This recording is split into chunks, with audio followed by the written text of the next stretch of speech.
I want to get to why you're here, but before that, let me ask you, you talk about a strongman, or I call it strongman politics in Russia.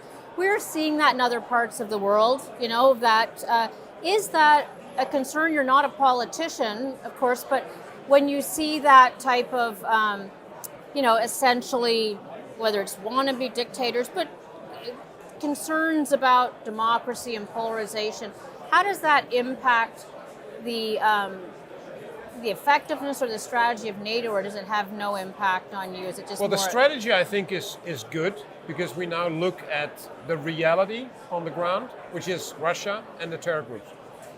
I think for many, many decades, a lot of people in politics talked about how they would love the world to look like, not necessarily talked about how the world looked like. And I think as a result of this war, a lot of nations, politicians have woken up to the reality that the world is not as nice and good looking as we would like it to be. Mm-hmm. And therefore the strategy that was luckily enough in place, and as a result we were ready as an alliance when the war started, because part of this deterrence and defense strategy that we had been working on already, we could use it on the 24th of February. Yeah. And we were able to beef up the forces from 4,000 to 40,000 in Europe within basically a couple of days. So that is the reality. And I'm not saying that we shouldn't strive for a better world, but I think we will be faced with this reality that there's autocracies and there's democracies.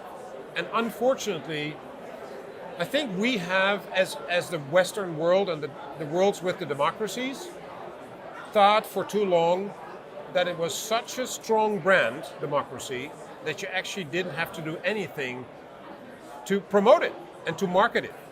Because it was so good, it would market itself. And as a result of things that happened over the last decade, 15 years, for many reasons, actually, I think there is a growing number of people in the world that actually believe there is an alternative.